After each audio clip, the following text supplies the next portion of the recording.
Dans un coin reculé d'Afrique, le village de Mandjara vivait paisiblement, entouré par de vastes étendues de forêts luxuriantes. Les habitants, profondément enracinés dans leurs traditions, respectaient une règle sacrée. Toutes les jeunes filles devaient rester pures jusqu'au mariage. Cette coutume était bien plus qu'une simple règle. Elle représentait l'honneur, la fierté et l'identité culturelle du village. Les anciens la transmettaient avec ferveur, rappelant sans cesse aux parents que la pureté de leurs filles garantissait la bénédiction des dieux. Tout semblait parfait dans ce havre de paix, mais un événement inattendu allait bouleverser cet équilibre fragile. Nyanda, une jeune femme venue de la ville, arriva dans le village. Sa présence, ses vêtements colorés et son allure confiante captivèrent l'attention des habitants, particulièrement celle des jeunes filles. Elles, fascinées par cette étrangère, commencèrent à remettre en question les traditions qu'elles avaient toujours suivies. Peu à peu, le comportement de Nyanda sema le doute et la tentation dans les cœurs innocents. C'est alors qu'une mystérieuse malédiction frappa Mandjara. Les récoltes se flétrirent, les animaux tombèrent malades et les villageois eux-mêmes furent atteints de maux inconnus. Désespérés, les anciens consultèrent l'oracle, Sabuko, qui leur révéla une vérité choquante. La pureté sacrée des filles du village avait été brisée, et seule une solution radicale pourrait apaiser la colère des dieux. Mais ce qu'ils allaient découvrir dépassait tout ce qu'ils auraient pu imaginer. Avant de plonger dans cette histoire fascinante, dites-nous dans les commentaires. Pensez-vous que les traditions sont essentielles pour préserver l'unité d'une communauté? Et si cette histoire vous intrigue, cliquez sur « J'aime » pour soutenir notre travail. Le village de Mandjara était un véritable havre de paix, niché au cœur de vastes forêts verdoyantes. Ses habitants vivaient en harmonie, guidés par des traditions transmises de génération en génération.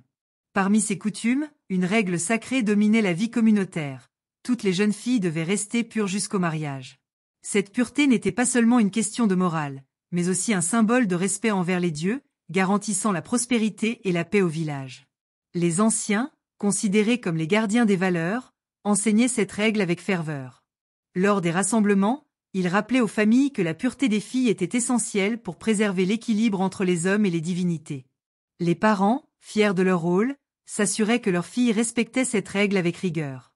Il n'était pas rare d'entendre un père dire avec fierté: « Ma fille est un modèle de vertu, tout comme celle de notre village. » Les jeunes filles elles-mêmes avaient grandi dans cet environnement où l'honneur familial et la pureté étaient inextricablement liés. Elles acceptaient ces traditions comme une part essentielle de leur identité, et personne n'avait jamais osé remettre en question cette règle sacrée. Mais sous cette apparence d'harmonie, une ombre commençait à se dessiner. Les dieux veillaient, observant chaque action des habitants de Mandjara. Ils attendaient que ces traditions soient respectées sans faille. C'était un équilibre fragile, un lien sacré que personne ne devait briser. Pourtant, une série d'événements inattendus allait changer à jamais le cours de l'histoire du village.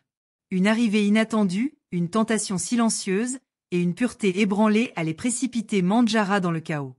Dans ce cadre paisible, personne ne se doutait que l'ordre établi était sur le point d'être bouleversé.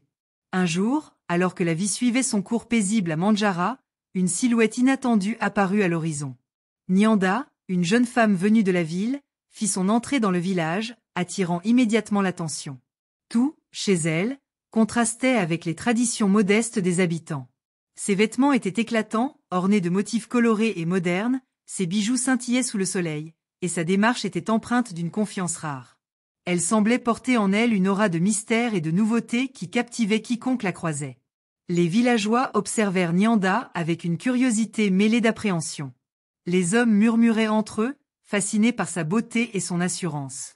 Les femmes, quant à elles, échangeaient des regards, intriguées par son allure, mais certaines restaient méfiantes. Pour les jeunes filles, cependant, Nyanda était une révélation. Elles la regardaient comme une idole, admirant son audace et sa manière de se démarquer. D'en bas, la fille du chef, fut particulièrement impressionnée. Elle, qui avait toujours suivi les traditions du village, se sentit soudain curieuse de ce monde extérieur dont Nyanda semblait être le reflet. « Regardez comment elle marche, comme une reine », chuchota l'une des jeunes filles. « Ses vêtements sont si beaux », ajouta une autre. Nyanda, consciente de l'effet qu'elle produisait, semblait savourer cette attention. Elle traversait les ruelles du village avec une assurance presque provocante, ignorant les règles non dites qui régissaient Mandjara. Peu à peu, sa présence commença à semer le doute dans les esprits des jeunes filles. Ces dernières, fascinées par son style de vie, se demandaient si leur tradition était réellement nécessaire. Sans même s'en rendre compte, Nyanda devint le catalyseur d'un changement profond. Son arrivée apportait un vent de modernité, mais ce vent allait bientôt se transformer en tempête, menaçant l'équilibre fragile de Mandjara. L'arrivée de Nyanda dans le paisible village de Mandjara provoqua un bouleversement silencieux mais profond. Ce qui commença comme une fascination discrète se transforma rapidement en une vague de changements subtils mais significatifs. Les jeunes filles, attirées par l'aura de modernité et de liberté qu'incarnait Nyanda, commencèrent à remettre en question les valeurs qu'on leur avait inculquées. Damba, la fille du chef, fut parmi les premières à succomber à cette influence. Elle, qui avait toujours suivi les traditions du village avec rigueur, commença à observer Nyanda de plus près. Fascinée par ses vêtements colorés et son assurance, elle se surprit à vouloir lui ressembler. Un jour, alors qu'elle la croisait près du puits, Damba remarqua les regards admiratifs des hommes envers Nyanda. Pour la première fois, elle se demanda ce que cela ferait d'être regardée ainsi. Peu à peu, d'autres jeunes filles suivirent. Elles commencèrent à adopter des comportements qui étaient autrefois étrangers au village. Elles expérimentèrent avec leur tenue, cherchant à imiter les couleurs et les coupes modernes de Nyanda. Elles se maquillaient en secret, utilisant des produits simples qu'elles avaient fabriqués ou échangés. Les murmures de complicité entre elles devinrent fréquents. « Regardez ces bracelets. Ils ressemblent à ceux de Nyanda, disait l'une. Si elle peut attirer autant d'attention, pourquoi pas nous, répondait une autre.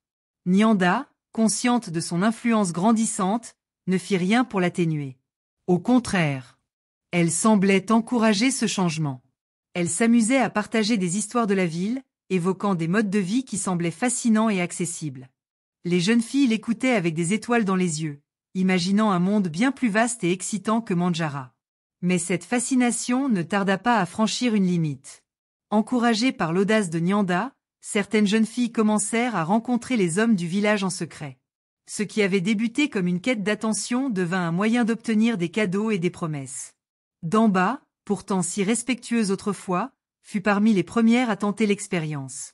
Elle retourna de ses rencontres avec des bijoux et des tissus rares, suscitant l'envie de ses amis. « C'est si facile », leur confia-t-elle un jour. « Ils ne demandent rien d'autre qu'un peu d'attention. » La contagion du changement était palpable.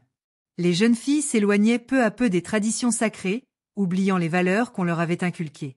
Ce qui avait été l'orgueil de Mandjara, la pureté des filles, devenait une notion floue, presque obsolète. Les anciennes, quant à elles, ne se doutaient de rien. Les jeunes filles continuaient d'assister aux cérémonies et de feindre l'obéissance, cachant soigneusement leur double vie. Cependant, ce vent de modernité, aussi séduisant qu'il fût, allait bientôt se heurter à une réalité implacable. Les dieux de Mandjara, silencieux jusque-là, observaient en silence. Et lorsque la colère divine se manifesta, elle fit trembler tout le village. Le calme apparent du village de Mandjara fut brusquement brisé par une série d'événements troublants. Tout commença avec les récoltes, autrefois abondantes, qui commencèrent à se faner sans explication. Les feuilles des plantes jaunissaient et se desséchaient, même sous la lumière bienveillante du soleil. Les villageois, inquiets mais encore confiants, pensèrent d'abord à une simple période de sécheresse. Mais rapidement, les signes s'aggravèrent. Les animaux du village, qui avaient toujours été robustes et prospères, tombèrent malades à leur tour. Les chèvres, les poules et les vaches montraient des symptômes étranges que personne ne comprenait. Les guérisseurs, aussi compétents soient-ils, se trouvaient impuissants face à cette maladie mystérieuse. Puis, ce fut au tour des habitants eux-mêmes. Des fièvres inexpliquées, des douleurs soudaines et une fatigue accablante s'abattirent sur eux, frappant jeunes et vieux. Le malaise ne tarda pas à se transformer en panique.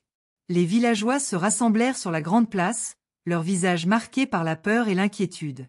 Les anciens, d'habitude si sages et rassurants, étaient eux aussi déconcertés. « Les dieux nous punissent », murmura une femme. « Mais pourquoi ?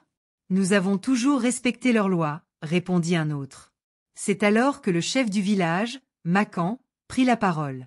Sa voix grave résonna au milieu des murmures. « Nous devons consulter Sabuko, l'oracle. Lui seul peut comprendre la volonté des dieux. » Les regards se tournèrent vers la hutte de Sabuko, un ancien respecté pour sa sagesse et sa connexion avec le monde spirituel. Lorsqu'il apparut, vêtu de ses longues robes ornées de perles et de symboles sacrés, un silence lourd tomba sur l'assemblée. Sabuko s'assit au centre, ferma les yeux et entra dans une profonde méditation. Après un long moment, il ouvrit enfin les yeux et parla d'une voix solennelle. Les dieux sont en colère. Leur pureté sacrée a été brisée. Une malédiction s'est abattue sur nous parce que nous avons négligé leurs lois. Pour les apaiser, un grand sacrifice est nécessaire. 2 vierges doivent porter des offrandes à l'autel sacré dans la forêt.